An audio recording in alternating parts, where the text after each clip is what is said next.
Hello and good morning. Now, there's going to be a bit of a change in plans today. I know I said I was going to read Rainbow Factory, but today, in my inbox, specifically this morning, I received a message from an anonymous user that just had a whole bunch of fucking numbers in their name, and it said that they're challenging me to actually do a legitimate, serious reading, which is to say they think that my other readings are shit, and that they believe I cannot do a legitimate serious story. And as such, I'd just like to say, challenge fucking accepted.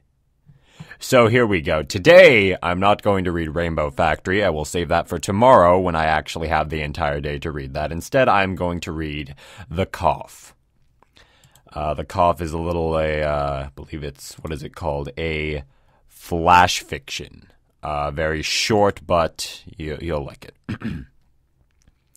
Here we go. This is called The Cough. In the darkness, some pony coughed. Who was it? Silence reigned. Who? A dim violet light sprang into being. Twilight Sparkle's horn barely illuminated the cramped, windowless room and the 6 ponies within. A world of dark purples and inky blacks revealed itself, colors distorted by the monochrome aura of the magical implement. Shadows pooled in the corners, lurking just beyond the reach of the unicorn's spell. Rainbow Dash watched as Twilight glared at each of her friends in turn. None spoke. Silhouettes danced along the walls as the unicorn moved her head, causing the light to jerk and shift. Pinkie Pie huddled near the barred doors, eyes wide and uncomprehending as she stared off into an uncertain distance. The baker twitched slightly, squeezing the bag of flour she had clutched so tightly to her chest. On the room's only bed, Rarity lay next to Applejack, her head buried into the farmer's shoulder. The dressmaker shook her head as she sobbed quietly. Dash didn't know whether the unicorn's distress was because of their situation or because of their hygiene. The room reeked of unwashed bodies, and Rarity's mane, like every pony else's, was tangled and knotted and hung heavy with filth. Applejack, for her part, merely stared stoically back at Twilight Sparkle when the librarian's gaze turned to her. And then those eyes were on Dash and on Fluttershy. The two were locked in an embrace. It was the only comfort they had in the room. The weather pony found her voice when the other Pegasus began to shudder. What does it matter? Twilight Sparkle's brow furrowed. Get serious, Dash. It's better for 5 of us to get through this than none of us. Coughing is the only warning we get. Fluttershy's whisper carried well enough into the enclosed space. Couldn't we, wait and see? It could just be dust or a cold. Please? I really wish that we could risk it, Fluttershy, Twilight said, the sharp edge of her voice softening slightly. But there's no going back once it reaches the final stage. You saw what happened out there. Do you really want that in here? Applejack sighed, then spoke up. She's right, Sugar Cube. It's not contagious until the end. We got a choice to make. 1 death or 6. Rainbow Dash gritted her teeth. Isn't there anything that can be done? Can't your magic cure it? Stop it? Slow it down? She paused, and then added in a hoarse whisper. Anything? The unicorn shook her head. Even the princess can't cure it. She can only contain outbreaks that do happen. Every carrier has to die. That's the only way the rest of us can be safe. The only way the rest of Equestria can be safe. You know that, Dash. Time matters here. Now why are you stalling? The weather pony's mouth worked, but no words came forth. Fluttershy's voice, suddenly confident, filled the gap. I coughed. It was me. Rainbow Dash gaped at the other Pegasus, eyes wide with shock and horror. The pink-maned mare turned to look at her and spoke, once again hesitant. It's okay. It'll be okay. I couldn't live with myself if any of you died, and I could have prevented it. It's better this way. Dash shook her head slowly and whispered a single, Oh. Applejack's voice was grim. Her mind's made up.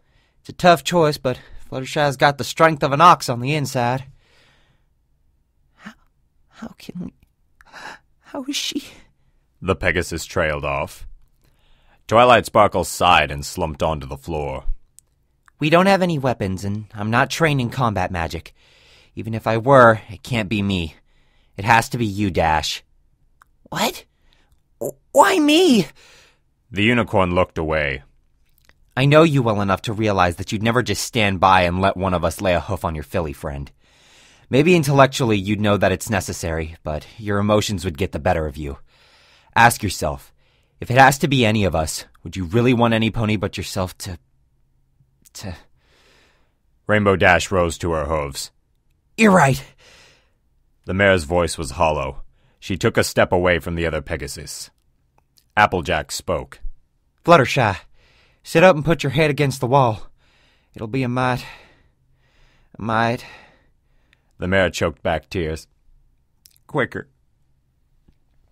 I'm so sorry, Rainbow Dash. I wish it could be any other way, Twilight said. The rainbow-maned Pegasus looked over her shoulder to meet the eyes of the mare she loved. Fluttershy had taken the Earth Pony's advice. They stared at each other silent for a moment. Eventually, Dash found words, as insufficient as they were. I'm sorry. I love you, I'm sorry. The other Pegasus replied, voice shaking. I love you too. And I forgive you. It's better this way.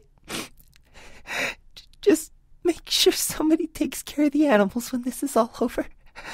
When everything's back to normal. Rainbow Dash whispered. I promise. She took careful aim. 1 buck. It would be quick. Fluttershy deserved that much at least. When she was sure she'd connect, vision or not, she spoke. Cut the light, Twilight. No pony should have to see this. The horn's glow disappeared. Years of running and kicking clouds had honed Dash's muscles. She reared up her front legs, gathered all of her strength, and kicked out. She connected, and a dull thud was accompanied by the sensation of warm droplets splattering across her flank. It was followed by a high-pitched moan from the agonized pony behind her. Rainbow Dash reacted to Fluttershy's continued suffering without thought. She reared again and bucked repeatedly, steadying herself and adding force with swift flaps of her wings. On her 4th kick, the other mare's keening stopped with a sickening crunch. The weather mare's hooves dropped back to the floor.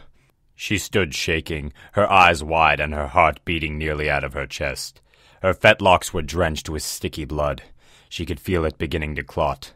She wondered despite herself whether the mess would stain, whether her coat would always bear the red residue of her deed. She wept quietly to herself. Silence reigned. In the darkness, some pony coughed. This concludes my reading of The Cough by Eben Maine.